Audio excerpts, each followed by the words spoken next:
You are looking at Julian's pronunciation guide, where we look at how to pronounce better some of the most mispronounced words in the world, like this other curious word. But how do you say what you're looking for today?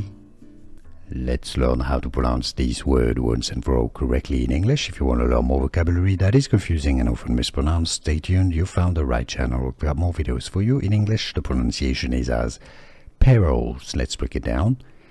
Perils. That's the plural of the word peril, singular. How to pronounce peril, English pronunciation, peril, or the plural pronunciation, perils.